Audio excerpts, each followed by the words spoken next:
Next, I would like to introduce our speaker for this evening's program. Wayne Connell is the founder and president of the Invisible Disabilities Association.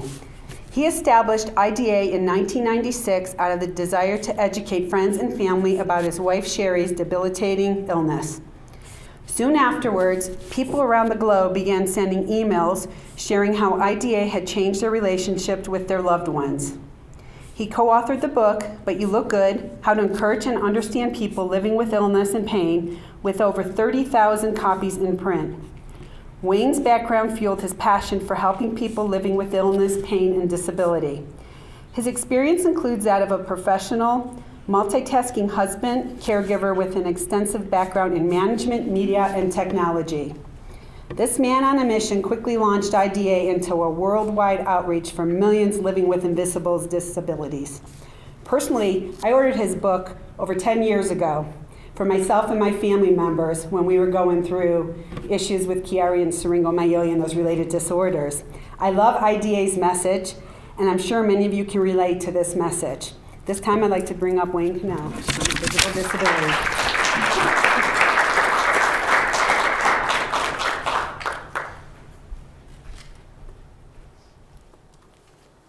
You know, it was very exciting to actually get a contact from Nancy here, who got me in contact with Kathy to have the opportunity to speak tonight. And I'm really thrilled to do it. And to find out that she had a book, But You Look Good book, from 2006. We looked it up. This is a cover about 2 or 3 covers back, and so we're really excited about that. And of course, I got her a new copy of it. So, and I can now read that. Right, and we'll have those available in the back afterwards for sale, the books. And I've got a couple of my board members here from my organization, Ali Fisher and Brad Ammon. So, real thrilled to have you guys all here. Wow, invisible disabilities. So I want to talk about the 7 realities of the invisible becoming visible. So what's that first reality of the invisible becoming visible? The first reality is that it's vast, okay? Vast. You know, this is like the whole U.S. here, but it's really around the world. We're going to be talking about some statistics and those things that actually impact the U.S., and so you can extrapolate those as they go around the world. So we look at all these different terms that come up, and we need to define some of these, right? Because some of the times we hear about these different terms, and we hear of things like stigmas and those things. We want to talk about different terms. There might be some terms in here that might actually offend you or kind of think, it's kind of a weird term. But we want to talk about the term disability to start out with. So disability really is simple. Dictionary.com, hey, you've got to use the internet for all that stuff, right? Is a disadvantage or a deficiency, especially a physical or mental or something is going on with the brain impairment that interferes with normal life. That's what a disability is, a very simple definition. There's no stigma attached to the word in the sense, if you have a disability, that means something's impaired by it. And a lot of times you can use an assistive device to overcome that disability. Now that's different than the word disabled, right? Disabled means that somebody who is unable to work. That's really what disabled means. Now, there is a little military definition which they talk about different levels of disabledness based upon the military thing, but really disabled means that you're unable to work.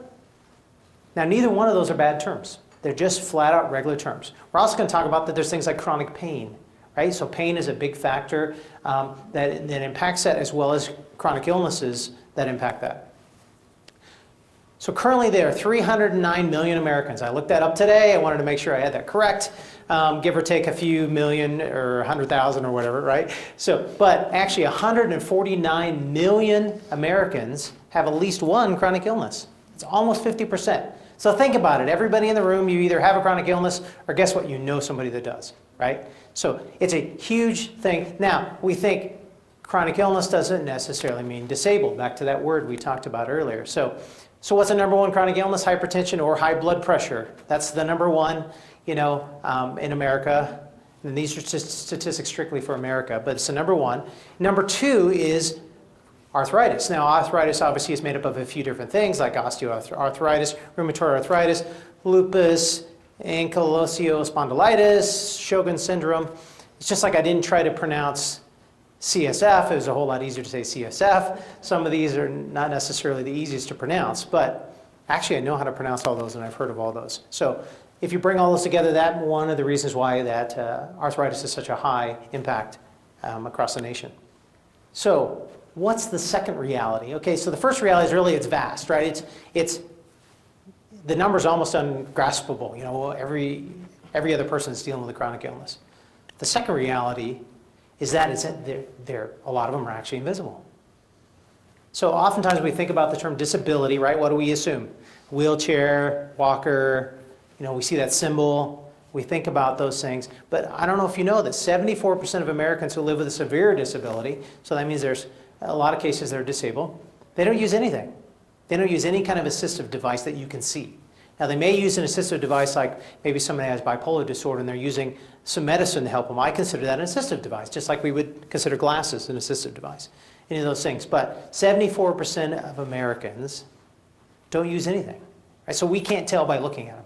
I look at throughout the room and I think I saw one walker in here, so that is the only physical manifestation we would see of somebody who might have a disability, right? Also, the term really refers to, when we use the term invisible disabilities, it's not a specific illness. People ask us all the time, how come you don't have our illness on your website? Actually, back when we started our first website, which was back in 1997, we used to put all the illnesses. And when we hit about number 600, and then somebody would say, my illness isn't on there.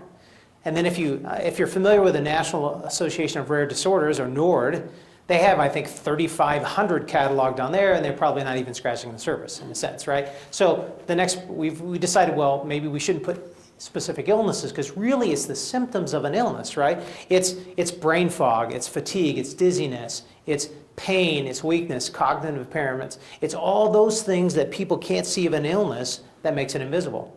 You know, and they can occur from many different reasons. It could have been born that way. You could have had an injury. You could have got sick. There's a whole bunch of different ways, but they're not obvious to the onlooker, right? We don't see them. But the reality is that it's not based upon the fact of we can see them or not see them, right? That's what makes them. So I'm going to slow it down a little bit, because I hear I got, what, 2.5, 3 hours, something like that? Yeah. Okay, great. The traffic will be died down by the time we get done with this, at least. So what is the third reality? So the first one, you know, was vast, and the second one was that it's invisible. And the third one is actually has to do with society, right? So what does society have to do with disabilities? Okay, so you're at the store, grocery store, and you're just pulling in, and there's this person walking across the crosswalk, right? You're like going, hurry up, please. You know, I'm in a hurry to what, get in your parking spot, right? Or something, right? I'm in a hurry. And they're like, they're walking so slow. You know, some people even honk, right? Okay, the crosswalk's not that long, but they're, you know, unless they're texting or something, you know that you don't know what they're going through. You know, I had a Facebook friend of mine, actually, who put on his Facebook post, and he said, you know, I wish the city of, it was Colorado Springs, would just, there'd be like if somebody's walking across too slow, it would like open up and they drop down and they get a ticket and be in trouble for walking so slow. And I wrote on there, wow, what if they have an invisible disability, right? We don't know. Unbeknownst to me, his daughter then writes on who I didn't know she writes on there, like me, Dad. I went, oh my goodness, right? You know, but the reality is we look at those people walking in the crosswalk and we think, they're so slow. You know, why are they taking so long to do that? Well, I'll tell you, part of it is that we love to go shopping, and we have to go shopping, right? We have to go shopping for food, but we also love to go shopping. A lot of, you know, we just got through the holiday season, but think about that. I mean, we want to go out, and a lot of times it's to buy things for ourselves, but a lot of times it's to buy gifts for other people.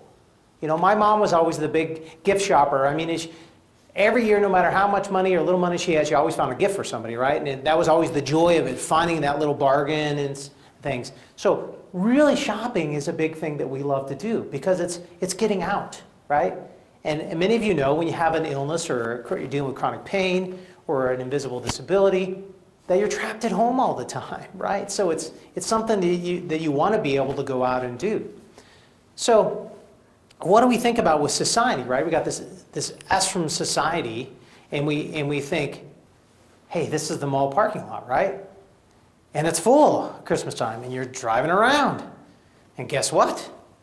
There's a parking spot. Oh, it's got a little blue thing in it. I can't park there. But the reality is, I should be able to park there, right? I mean, come on, I don't have to walk too far. It's a full parking lot. In fact, you know what? I saw somebody park in that parking spot that's probably not supposed to park there. We'll talk about that in a sec here. But the person gets there and they, we would normally in society look and say, hey, okay, we get who's supposed to park there, but what if they're not in a wheelchair, right? We don't see that. The symbol's a wheelchair, right? And why is the symbol a wheelchair? It's for accessibility. That's why they have curb cutouts and they have lines. Doesn't mean they're always that close, right? We talk about that a little bit. But maybe they went inside and they get in this little cart, right? Now, I don't know if any of you have scooters in here. My wife has a scooter. We got it so she could maybe ride on our property. We live on some property. And it's got 13-inch wheels, and it's got headlights, and it goes 8 miles an hour, and it's this crazy thing, right? In fact, we were at the zoo, and she loves elephants, okay? And we're clear across the zoo, and she sees on her little program, it says, baby elephant bathing, 5 minutes, right? Okay, so I look around, and she's gone. It's like zoom, 8 miles an hour, zoom. Okay, that's not what these carts do. Okay, they don't go 8 miles an hour. Now, something that's an interesting perception as I was looking for this picture for here is that who's riding in it, right? It's a senior. Great, seniors need carts, but are seniors the only ones that need carts? I've seen ladies that are pregnant that may need a cart, or somebody broke their leg and they're using a cart, but we make the assumption that only people that are seniors should be driving these little carts, because if somebody's in it who's not a senior, maybe when my wife is 27 years old, why should she be riding in the cart? Well, I can tell you what, you're not riding it because it goes 8 miles an hour, because it doesn't go 8 miles an hour. In fact, it goes so slow that the little 4-year-old is staring at it and going, mommy, mommy, and the 4-year-old's walking faster than the cart, right? So that's why I wanted to point out, is really show that scooters are not just for people that are seniors, but the seniors may need them because they have an invisible disability and they have chronic illness and they can't walk as fast or those things. Imagine you go to the store because you want to go shopping, right? It's Christmas time. And you get in the car. You haven't been in the car for a long time, but like I said, it's important to you to go get some gifts. So you invite your niece along to ride in the car with you, so you're not going to the store alone. And you drive there and you get there and you park in a parking spot that we talked about here, right? You park in one of these parking spots because you have the right to park there. And you know how hard it is going to be that you couldn't walk from the end of the parking lot. It was hard enough just to drive the car to get there. But this is so important to you because you want to get that gift. And you go and you shop in your little cart. You get in the store, you drive around really slow, and you get up to the counter and you pay, and you go back out to the car, and you get in your car, and in your rearview mirror is one of these flashing lights going on. And an officer comes up and knocks on the window. You roll down the window. You can't park there. Well, what do you mean I can't park there? Well, you can't park there because you're not disabled. Well, I am. No, you're not. Actually, I have multiple sclerosis. Well, I don't care what multiples of what you've got. You can't park there. I saw you get out of your car and run inside, or saw you run back out to your car, and you can't park there because you're not disabled. But I have this placard. Check it out. I have this placard here. And maybe you ought to move your car. Because one of the things about things like MS, it's a nervous system disorder. Guess what it does? It sends the nerves through the roof as well. And I will tell you, this is a real story. This is my wife's story many, many years ago. And finally telling the officer that it would be best if he'd move his car. Because she was going to throw it in reverse. And of course, his response was, see those people in that Cadillac over there? They're not disabled either. Now, I would say the good news, but not necessarily the good news, is that after calling and contacting the store and finding out who the officer was reprimanded, because the reality is, if you have a placard, right, you have a right to park there. And if many of you have placards in this room, how do you get a placard? It's by a doctor's signature. Now, does your doctor want to commit fraud by giving you a placard for something that you don't deserve to have? No. They really want you to have the placard.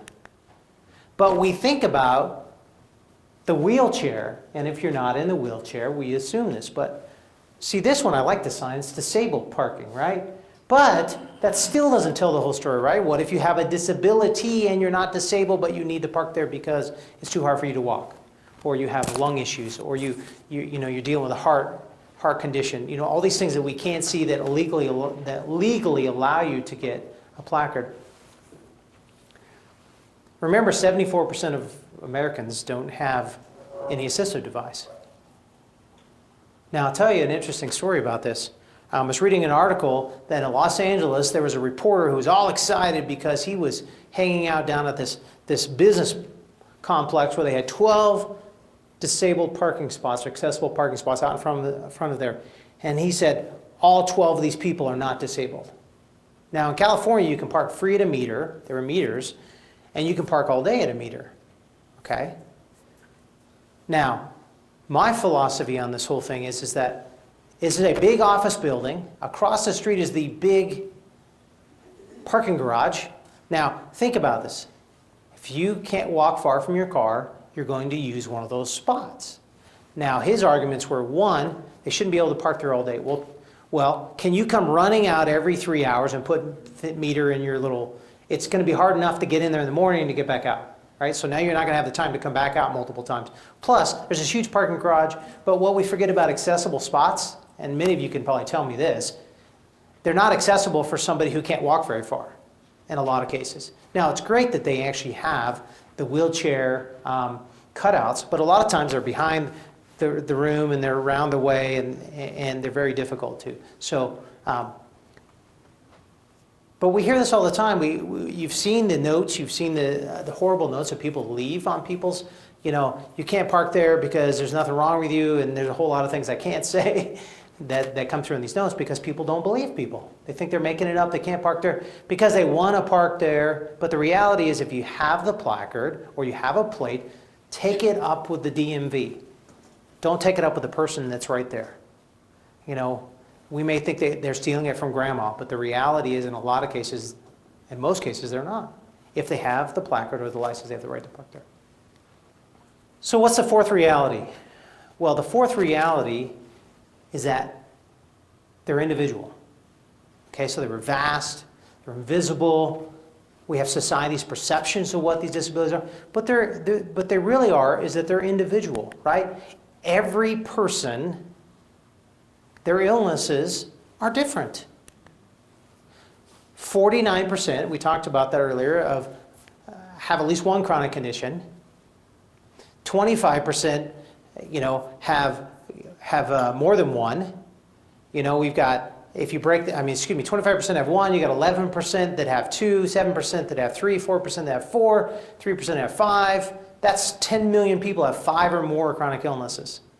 And a lot of times you'll have, there's what I guess they call the term comorbidity, where they have these different chronic illnesses that go together, right? You may have one, and so that brings about another. So it says multiples, but they're individual to each individual. So one person may have MS and Lyme disease like my wife has. That's different than somebody who has MS and arthritis. And so what happens is, because of this, the difference is that we all have uniqueness to what we're about. And so we may think that somebody with MS, and we hear this all the time, my wife hears this, well, my aunt's got MS and she runs 5 miles a day. That's great, right? Awesome. But somebody else may have MS that impacts them differently, and they may not be in a wheelchair because a wheelchair is not necessarily indicative of how bad an illness is necessarily. It just means you're unable to use your legs. You need a wheelchair. But in my wife's case, she uses a wheelchair when I have to push her around. We go out shopping too far, use a wheelchair, or take a scooter and she can use that. These are the differences that Johns Hopkins found in the number of chronic illnesses based upon your age, right? So as you get older, you actually get more chronic illnesses, right? You get 2 or more as you get older. What's interesting is they actually found that there was a drop in, so it's all on the rise, continuing on the rise, the number of chronic illness. They found that there was a drop in one population where that rise wasn't as much. Anybody hedge to guess? If it was, kids, teens, middle-aged, seniors, anybody guess what that rise? Kids. Actually, seniors. See, they did a study where 20 years ago, they measured how many bags of groceries a senior could carry that was age 60. They could carry 1 bag of groceries. Today, they can carry 2 bags of groceries. The reason why is the seniors actually are starting to take better care of themselves in a lot of cases. And so there's a drop in that rise. Everybody eventually, though, gets these chronic illnesses, and just happens as we get older. Sometimes I never know what to say, right? Because this is a big part of it. This is what But You Look Good is about, that Kathy brought up about our book. Because we don't know what to say, right? We think we know what to say, but a lot of times what we say can come across as discouraging. So one thing is, don't claim that it doesn't exist because you can't see it, right? So you've probably heard these quotes, but you look good. That's what we call the book about. Because my wife looks really good. Nancy knows. Allie knows. My wife looks really good. But she's been disabled, not just disabled, but disabled since 1991, since she was 27 years old. She still looks incredible. She's the reason why she coined the phrase invisible disabilities back in 1996. Because we'd park in disabled parking and people would scream at us. But you don't look sick, right? We've probably all heard, well, maybe you don't want to look sick. You put on some makeup so you don't look sick, right? This is always the battle when you go to the doctor, right? If you try to look nice when you go to the doctor, what's the doctor think? You don't look sick. So then you try to, okay, I'll just go like I normally would get out of bed and go, right? And so, or it's all in your head. We've heard that one before, right? Well, maybe it is in my head. Maybe it's a brain tumor. Maybe it's MS. Maybe it's bipolar. Maybe it's Chiari. That's all in my head, right? It really is in your head, but that's not what they mean by that. Or my favorite, you just want attention, right? Right? In fact, I just wrote a blog about this because guess what you don't get? You don't get attention. In fact, everybody runs. So if you really wanted attention, getting sick is not the best way to do it, right? Because you get to the opposite. People always think that, you just want attention. No, actually, you're just not listening to them. So don't minimize their situation, right? It's not that bad. It could be worse. Death. I don't know. Some cases, the pain's pretty bad. Or you're lucky you don't have to work, right? Lucky they don't hit you, for saying that, right? So don't minimize their situation. And I don't think people are trying to be mean. I think they're really just they don't understand. They need to learn what I call learn the language of invisible disabilities. They need to learn this language. Don't disregard their limitations. Come on, you can do it, right? Now, that's something you say to somebody who was in an injury and they're trying to learn to walk again. Yeah, you do want to encourage them. But when you've been chronically ill for 30 years, it's not like you're going to snap out of being chronically ill. So how about you always say no, right? Oh, you always say no. Every time I ask you to go somewhere, you always say no. Well, maybe because I can't do what you're asking me to do, right? So I'm going to always say no. Or you're better off when you push yourself. If you'd only get out and walk more. Or maybe, you need to exercise, get some fresh air. That'll just get out of bed, that'll be better. Or you're just giving up, right? We've heard that one, just giving up. Don't claim they're not trying hard enough. This is part of it. What do you mean? You could get better if you wanted to, right? If you wanted to, right? Well, seriously, how many people, and you don't have to give me a show of hands, would be like, want to get better, right? Everybody in here wants to get better, right? Plus going to doctors is no fun, despite what people think they say. They're not. It's not. And what do you do all day long? You spend all day long on the internet. This is something they always say. People ask me, well, what's your wife do all day long? Well, it's not sitting around watching Oprah, I can tell you that. It's insurance, it's researching, it's trying to find, it's communicating with other people, it's insurance, the insurance. something like that. It's doctor's insurance, you know. In fact, one year, a longtime friend of hers asked her, you know, so what are you doing for your MS, right? And so she keeps track of being a good project manager of her illness, like most of you probably are. She keeps the spreadsheet and everything, and she's like, she sent it to her. She had gone to the doctor or therapies 240 times the previous year. There you go, that's what I'm doing, you know? It's like, you want to know? This is what I'm doing. So maybe you're just being lazy, right? You're just lazy, right? Okay, I knew lazy people. I went to college with some of them. We know lazy people. People that are trying to run that marathon each day, getting out of bed, is not being lazy. Okay, how about another one? Don't act as if you can relate. I know what you mean. I'm always tired too, right? Let's see. We went to the opera last night, and I took my kids to the zoo, and I worked today. I'm tired too.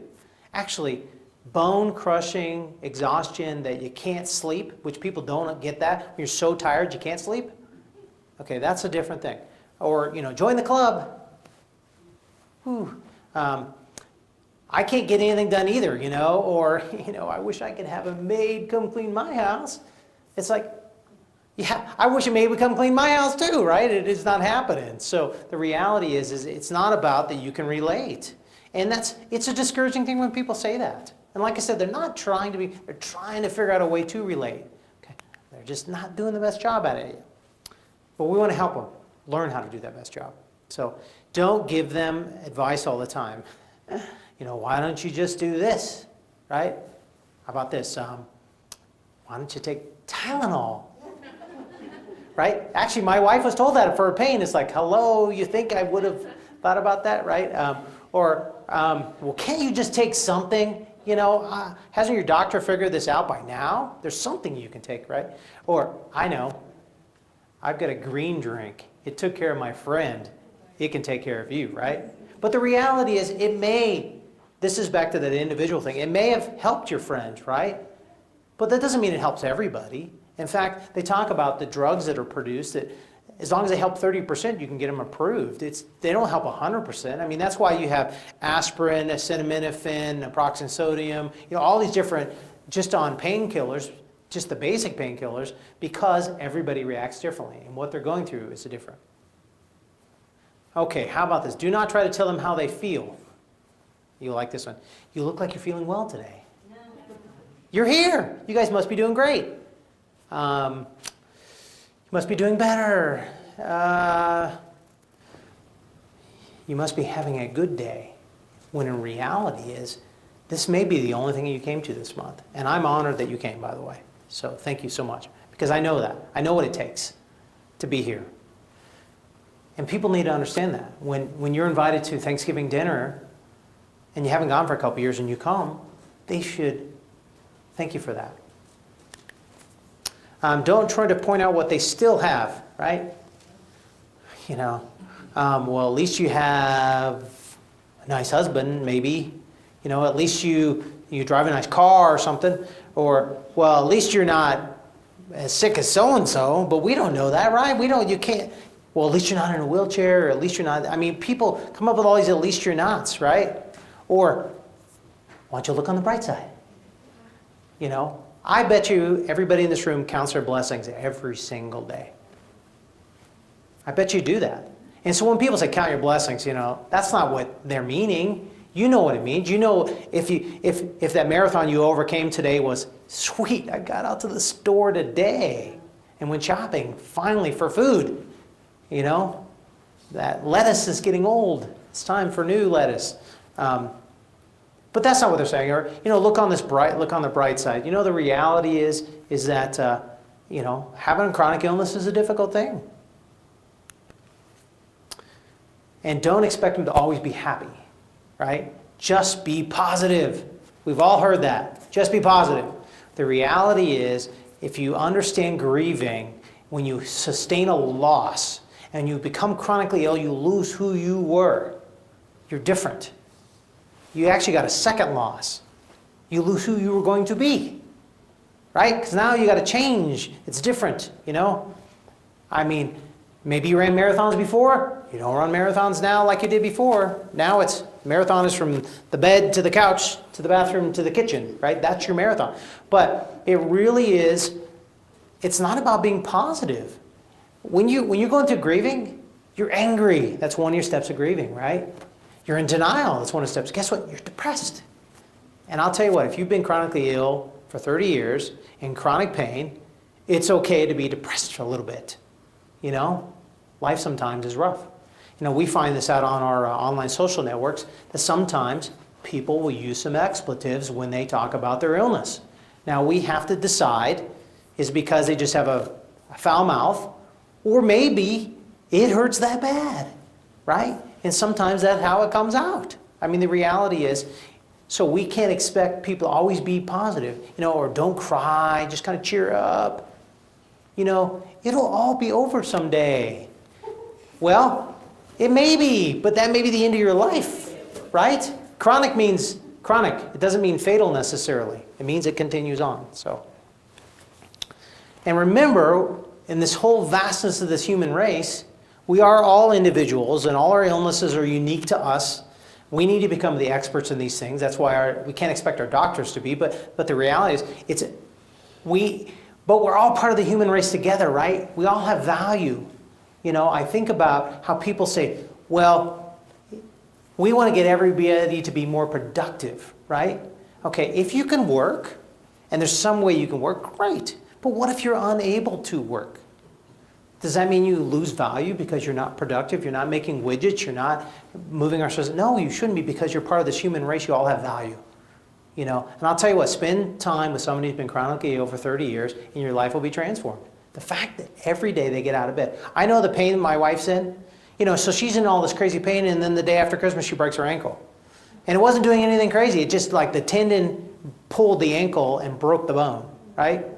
You know, so now I'm thinking, wow, that pain's on top of that pain. I'm thinking I would have been out cold, you know, for days with the kind of pain that she's dealing with. And she can't take pain medicines because she has chemical sensitivity, if many of you know what that is, and so she can't take all. So she just, you know, and we're hoping to get an MRI soon and find out if they actually do anything with it. But the reality is that it's all individual, and we're all in this human race together, and we all have value. So let's treat people like they have value, right?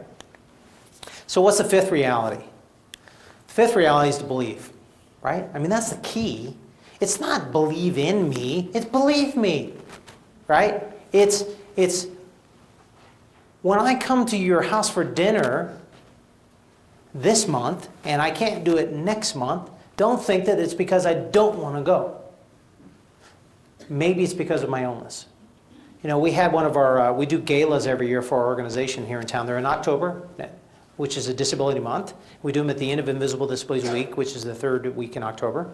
And one of our gala chairs a few years ago is a professional woman here in town, a big philanthropist who was like the lead lady at Lockheed. She was getting ready to speak to 8,000 women down in Florida to Lockheed, and she got a brain tumor, right? I mean, brilliant lady, brain tumor, right? Boom, she's out. Well, she also got lupus, okay? Unable to work anymore, right? Well, still being a philanthropist, she loves going to events. And so I asked her, I said, would you share your story at our gala, right? First thing is like, oh my goodness, you know, share my story. Okay, so she shared her story. And there were all these people in the room that knew her. They had no idea that the reason why she didn't come to their event because she was at home sick in bed. They thought, well, she just doesn't like me anymore. She's not coming to support me at my event. And we make these assumptions about that, and we need to not make these assumptions. We need to believe people. So, we started a little campaign even this year. It's called Resolve to Believe. You know, I want to resolve to believe you. This year at our gala, our Inspiration Award is going to be going to Yolanda Foster. Many of you may know who Yolanda Foster is, Real Housewife of Beverly Hills, married to David Foster, you know, not much longer.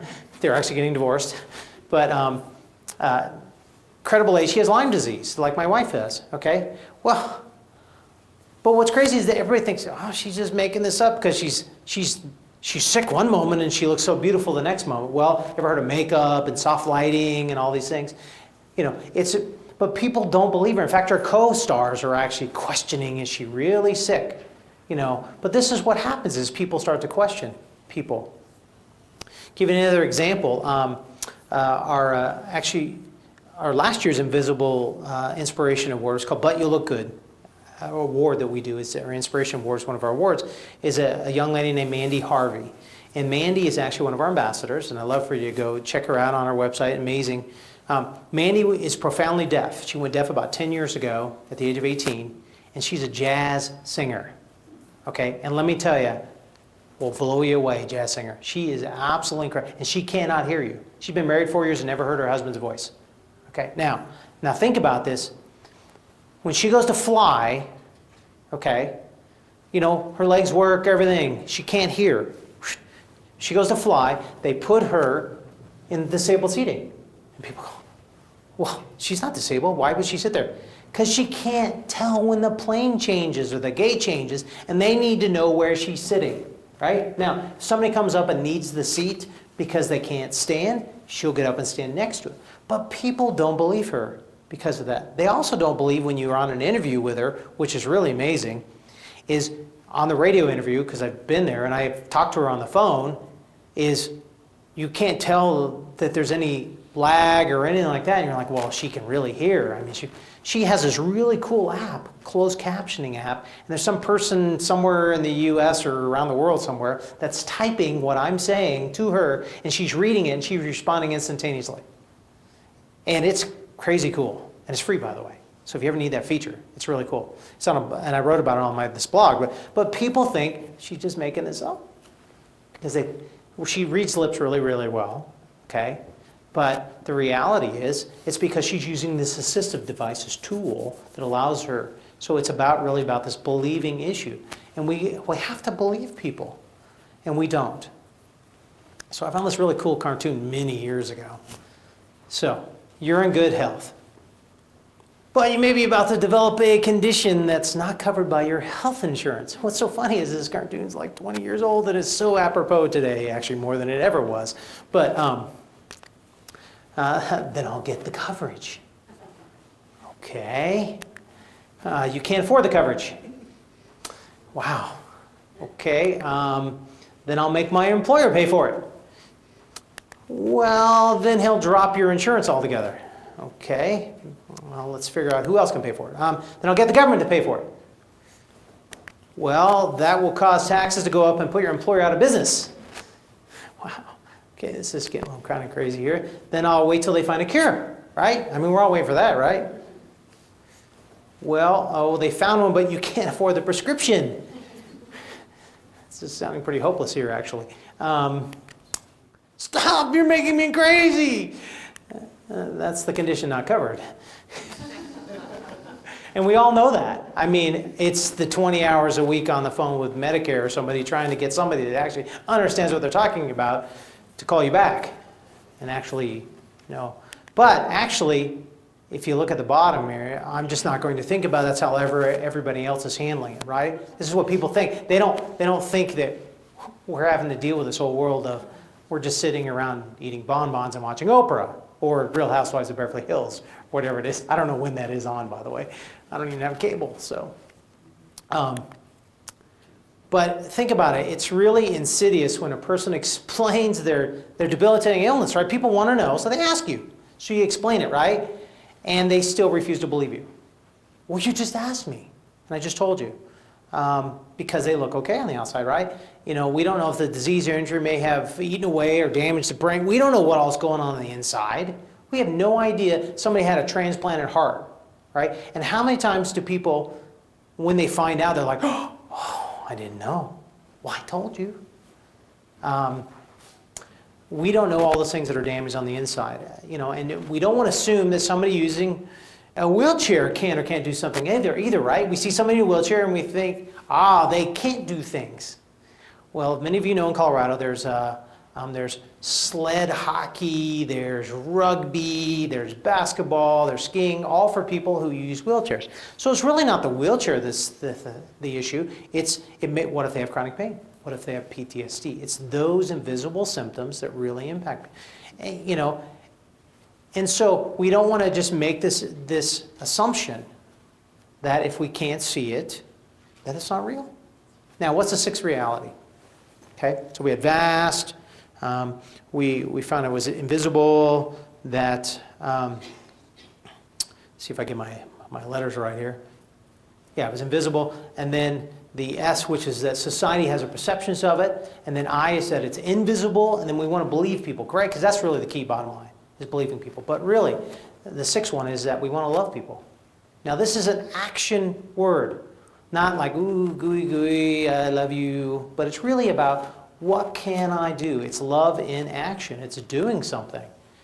So back to I never know what to say that discourages them. Really, let's talk about some things that do encourage you, right? And let's hope that these are encouraging things that people can do. Acknowledge their situation, right? Acknowledge, acknowledge, acknowledge. How many times have you heard that all they ever want to do is talk about their illness, right? All they want to do, right? Well, you know why people say that? Why people want to talk about that? Because you're not listening, right? You're not listening to them. If you would sit and listen to them, acknowledge what they're going through. I can't believe you've gone through this, you know? I can't believe the things you've had to do, the surgeries. I mean, I hear these stories, you know? 35 surgeries. It's like, holy smokes, you know? I haven't ever had one. I don't even know if I can handle one, right? But that's what people do. But acknowledge. It must be difficult. Getting here tonight must be difficult. Acknowledge their losses. This is that whole thing of, you know, I'm so sorry you can't work anymore. What a bummer. My wife would love to work. She's got 3 college degrees. She'd love to work. We're trying to figure out a way that she can work 5 hours a month and make, you know, 10 grand or something like that. So we're working on it. Maybe someday we'll figure it out. And know those people that call on the phone and say, have I got a home thing for you to do? No, not one of those. You know, I can't imagine what you've been through. You know, that's a great thing to say. I can't imagine it. Because the reality is, if you haven't been there, you can't imagine it. How about respect their boundaries and limitations, right? You know, we'd like to get together, so what kinds of things do you enjoy doing? What can we do together? Who's the best person to ask? You, the person who's dealing with an illness. That's the person you ask. But how do you ask a person that's walking on the street that you don't know? You don't. You have to know people. You have to get to know them, be their friend. Then ask them, what can we do together? If you can't make it, I'll understand. Now this is a cool thing, right? Make a pact with your friend that says, I'm going to invite you to, maybe they go to the Rockies hockey games, right? And they got tickets and they like to invite you, but you know, it's like really, really hard for you to go. Maybe they make a pact that says, I will invite you every time, and you can say no every time. And that's okay. The problem is we don't make that pact, right? They ask 3 times and they stop. That's it. No, we need to get friends and family to say, let's make that pact forever. Let's do that. And it's okay for you to say no every time. I get it. But what if they say that yes once? Awesome. But don't go, well, you must be feeling better. No, the reality is maybe they just wanted to spend time with you. And they just knew that sacrifice of, you know, I'm going to pay for it for 3 weeks afterwards, but I want to do that. Set up those pacts. Show them you're aware of their circumstances, right? You know, I'm so glad you're here. I know if it is a huge sacrifice for you to be here. And I really appreciate you guys being here tonight. And I know what a sacrifice it is.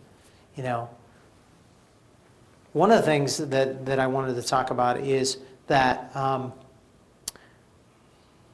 because of those loss of dreams, sometimes you got to find new dreams, in a sense. Maybe you like going camping, right? And now you can't. You can't go backpacking, okay? Because it's just too hard to take the whole family and go backpack. Set up the tent in the backyard. Have the camping there, right? Or have a game night. We love playing games. My wife and I love playing games because one thing that we all know that laughter does, it does help, and it's fun to have, and it's fun to do things, right? It doesn't take any energy to do that, right? In a sense. But those are things to find those new things to do. But show them you're aware of the circumstances, you know? Wow. Amazing. Show them you're listening. You know, last year our gala, our theme was called Hearing is Believing, not Seeing is Believing. Because guess what? Seeing is not believing anymore thanks to Photoshop. Right? We can put whatever we want. But it's not about seeing. What if it's invisible? Then you can't see it. But hearing is sitting down, listening, and maybe asking questions like this. Instead of saying, how are you feeling? right? I mean, that's always, everybody always asks that question, right? Every Sunday at church or whatever, how's your wife feeling? Other than me saying, why don't you call her and find out, which I did that a few times too. But she feels like she's felt for the last 30 years, right? So instead of saying that, because really you put somebody who's ill on a strange spot, they either have to lie to you and say, I'm feeling great, and they're not, or they tell you the truth, which you don't want to hear, right? So why don't we do this? Why don't we ask them how they're doing, right? A little nuance. How are you doing? I'm doing okay, I'm not feeling good, right? So listen, how about things like, maybe I really do want to know what's going on. Tell me about your illness. Tell me about what Chiari is, or that other word that starts with an S. Wait, syringomyelia or something like that. Okay, that word. I don't know what that is, but you know what? I bet Kathy knows what that is. Kathy would be a great person to talk to. See, that's where you take interest in somebody, right? Listen to them. Sit down and say, I'd like to learn about it, because you are probably the expert. I bet you Nancy knows more about her illnesses than majority of the doctors out there. And I bet if I asked her, she would be more than happy to share that with me so I can learn about it. But that's what you do, You are experts in a lot of areas. So show them you're listening. Give them a compliment, right? This is not, but you look good. This is, your hair looks nice today. We can do that, right? I like this. I wish you could feel as good as you look, right? I mean, that's a good one, right? Because the reality is, what it took to get rid of the not looking sick thing today so I could be here to not look sick, those things. But really, give them a true compliment. How about show them your admiration? I can't believe how strong you are. That's what's amazing, is the strength that people have that are chronically ill, that power to get through each day. That's incredible to me. You keep fighting, right? Think about how many people you've known over the years have stopped fighting, right? And you do. Every day you keep fighting, keep fighting. Show them you're willing to help. Okay, now here's the cool thing. I'm going to the store already. Can I pick you something up? Right now, you're not putting me out, but I'm already going to the store, so why don't I pick something up for you? Or make a pact with a friend and say, can I bring you lunch once a month? That's it.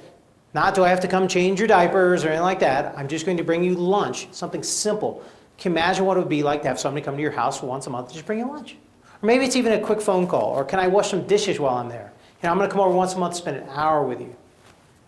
Huge things that make a big, big difference in somebody's life. And let them know we appreciate our own health. This is my wife's always telling me this way, and you need to make sure you watch out for your own health, right? Because the key is two of us would be even harder at home. But appreciate, oh man, I really need to make sure that I'm appreciating my own health. That's a big part of it too. So what's the seventh reality? Seventh reality is up to everyone.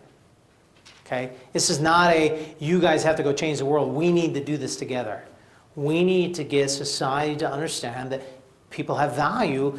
They're not bad because they're ill. We think about this. Like there's something wrong with you because you're ill. Because what do we grow up with? The doctor take this and the cold's gone. But that's acute stuff. Chronic stuff doesn't go away. You're not a bad person for having an illness. Did you contribute to your illness? Could be. I had a lady come to our organization. She was a stunt woman. She had a traumatic brain injury. And you're thinking, aha. But the reality is they do everything to mitigate having traumatic brain injuries. Everything. She's not any less of a person because that was part of what had happened in her life. So we can't go blaming people because we find a cause or don't find a cause.